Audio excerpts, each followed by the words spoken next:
shall I go? What shall I do? Frankly, my dear, I don't give a damn. Behave yourselves!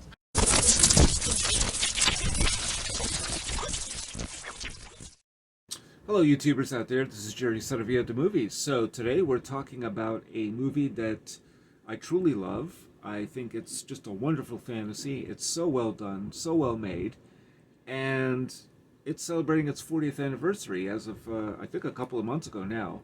And I've been meaning to talk about this film. I just saw it again recently.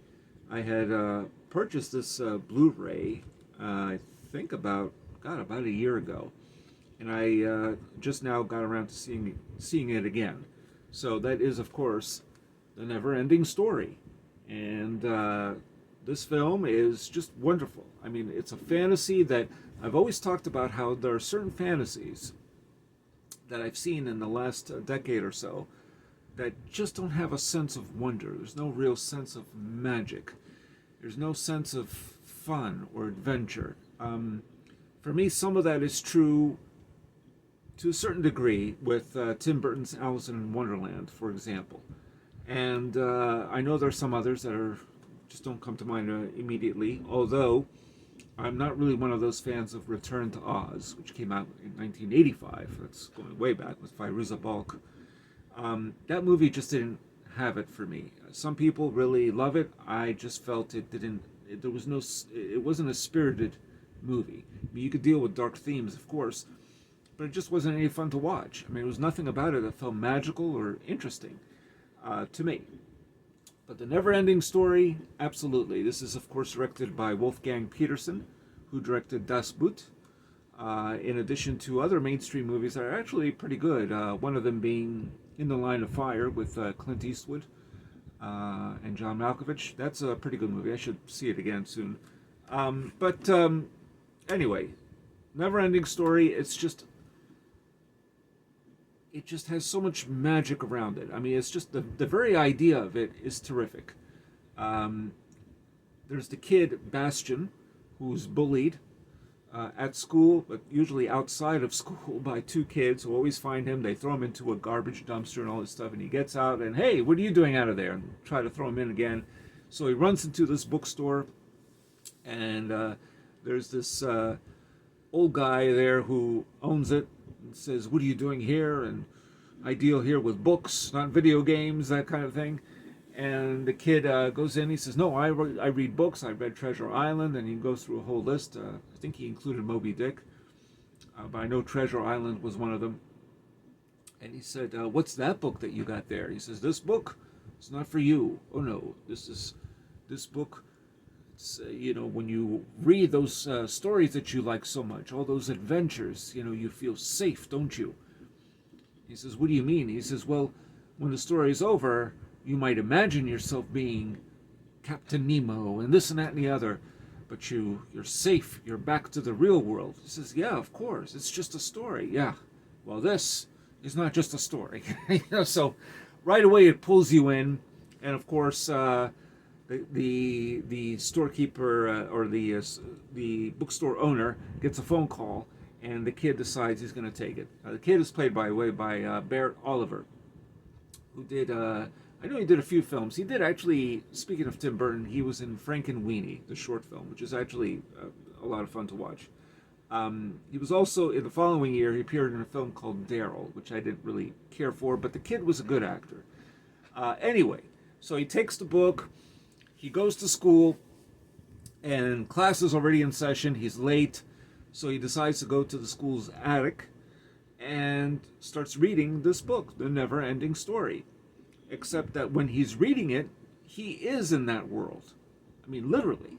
So, not metaphorically. He doesn't imagine himself as the one warrior who's young, Atreyu, played by Noah Hathaway, and but he feels he's actually in that world, and he can also make the decision to help save this princess in the film, the childlike empress who rules Fantasia, and this is where things are going berserk, and she's fallen ill and so on, and so Atreyu is there to find the cure for this princess. But it's really ultimately up to this kid reading the book to help solve it. So that's what makes the film wonderful. It's just a way of encouraging young kids to read, which is not a bad thing.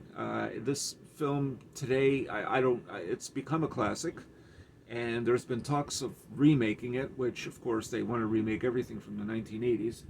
I would say don't remake this movie, but the only director I would even consider making a suitable remake, because he would go beyond the boundaries of the book, perhaps, or even be more faithful to the book, perhaps, which I've never read, but is Peter Jackson, because of Lord of the Rings and his ability to go real epic. So, but this film is just wonderful. I like the creatures in it. I'm not really that big a fan of the dragon, which is Falcor. He looks too much like a dog. I never understood it. It just doesn't look quite right. That would be the one flaw, even though I like the dragon's voice. But it's really just like a nice, big fluffy white dog. But I mean, a huge one that can fly. But other than that, there's some fantastic scenes in this movie. The idea of the nothing that can crush everything in its sight. There are just so many wonderful things. The creatures, the one that looks like a turtle's head that emerges from this mountain or molehill, whatever. But it's just, there's so many wonderful things in it, especially Atreyu when he's going through the swamps and he loses his horse because it's such a tough journey, and the dragon comes up and whisks him away. I like Barrett Oliver in the movie, and also Gerald McRaney, who plays Bastian's father, who we see just very briefly at the beginning of the picture. But it's just a wonderful fantasy, just so much fun. It's a movie I can revisit over and over again. I just love it. I saw it twice in theaters back in 1984. I took my young brother to see it, and we saw it twice. So, yeah. The Neverending Story. Lend me your thoughts. Tell me what you think of this.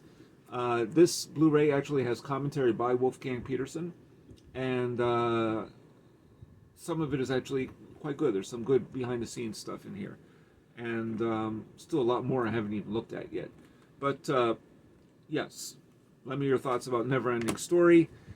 What did you think of it? Did you see it back in the day, or have you just recently seen it, or whatever the case may be? And do you agree with me about that sense of magic, the sense of fun and adventure in it? It's just a marvelous film. I just love it. It's one of my favorite fantasy pictures. At least in the last 40 years, this is one of the best ones. So anyway, let me hear your thoughts and tell me what you think. I think we have officially crossed 1 million views overall for my entire channel since 2008. Not bad. And we're getting close to 4,000 subscribers. So, I guess I'm doing all right. I'm not doing as well as other people, but that's okay. Some people get 1 million views for a video in a matter of days. I'm not that well known, and that's okay. So, let me your thoughts. Tell me what you think. If you aren't a subscriber already to this channel, please subscribe. And if you're already a subscriber, thank you. And hit that notification bell for future uploads. And this is Jerry Saravia at the Movies, signing off.